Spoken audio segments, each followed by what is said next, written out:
And thank you, everyone. I'm grateful to be with you today and grateful that this group has come together to discuss the digital divide and ways that we can better support civil legal aid for individuals who lack internet access, including and notably historically underserved individuals in rural communities, tribes, and low-income communities.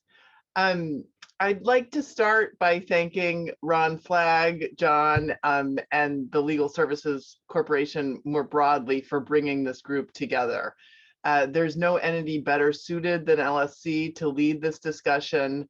A group that I don't have to tell you all works just tirelessly to promote equal access to justice and to support nonprofit civil legal aid providers nationwide. So thank you for all the work that you do, and thank you for this session today. What I'd like to do in my few minutes is to speak a bit about the Biden-Harris administration's work to expand access to digital services and to improve equitable access to justice for all Americans, to give you all a window into the work that we are doing from here.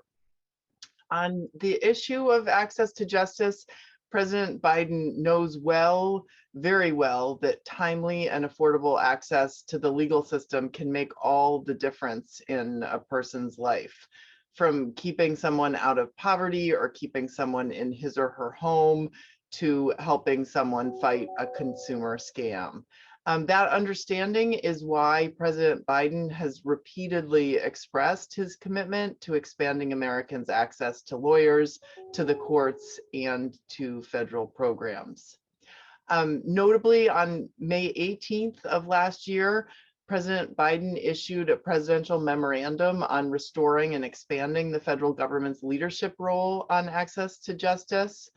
The presidential memorandum called on the Department of Justice to consider expanding its access to justice function. And the memorandum also reconvened the White House Legal Aid Interagency Roundtable, what we call LAIR, to improve coordination between federal agencies on these critically important issues. As a co-chair of LAIR alongside Attorney General Garland, I can tell you that our whole of government approach is already producing tremendous results and engagement from federal agencies.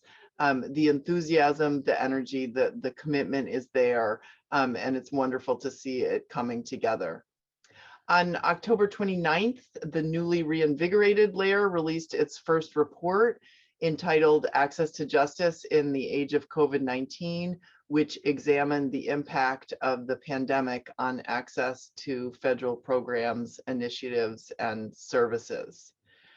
On the same day, DOJ announced that it would restore a standalone office for access to justice within the Justice Department, dedicated to improving the federal government's understanding of and ability to address the most urgent legal needs of communities across America. I have also led a number of listening sessions, panels, and convenings to hear more about the barriers that service providers are experiencing and the challenges that federal agencies face in supporting civil legal aid. As you all know, the needs and the challenges are profound, but the federal government is more committed than ever to exploring innovative solutions and to identifying ways to effectively expand access to justice for all communities.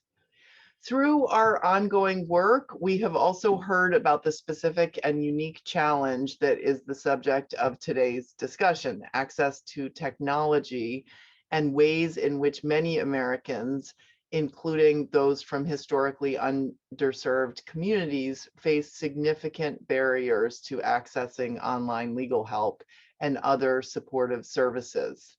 Many individuals nationwide, including in rural communities, tribes, and low-income communities, have long lacked reliable access to broadband, computers, and smartphones. These individuals and communities struggled to secure access to counsel in the courts before the pandemic. And now, as we continue to navigate the pandemic, the digital divide has become even more stark. Many court systems have transitioned to virtual services to allow litigants to resolve legal problems, negotiate settlements, file documents, and conduct hearings remotely. There are many advantages of that shift, to be sure, but the shift to an almost entirely virtual system in some places has left many Americans without access to vital resources and proceedings. So there is a dark side of that shift.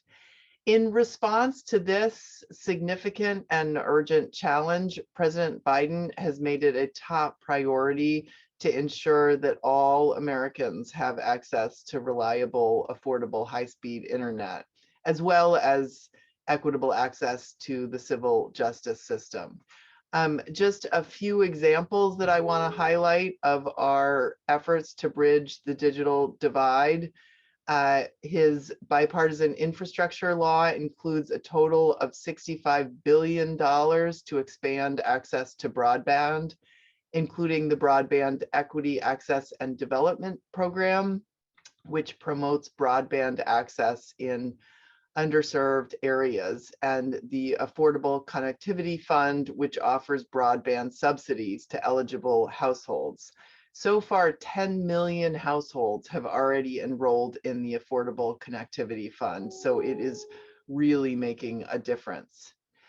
There are also many federal agencies that are working to expand access to technology in the context of court proceedings and civil legal aid.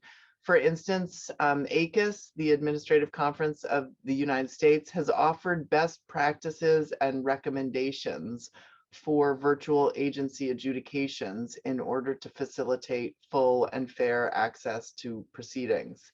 ACUS identified specific factors for agencies to consider when deciding whether to conduct remote hearings, including whether video conferencing could be used without adversely affecting case outcomes or representation of parties. The Department of Interior has also funded pilot projects to improve virtual access to tribal court hearings, many of which will likely continue after the pandemic in rural and remote areas. While the federal government forges ahead to help bridge the digital divide and expand access to virtual proceedings, we also understand that far more needs to be done to ensure that virtual proceedings and services do not perpetuate or even exacerbate existing disparities. So I am so grateful for this discussion today, and look forward to everyone's insights as we all continue our work to ensure that technology expands as opposed to constrains every American's ability to exercise their constitutional and statutory rights. Thank you, and I will turn it back over to you.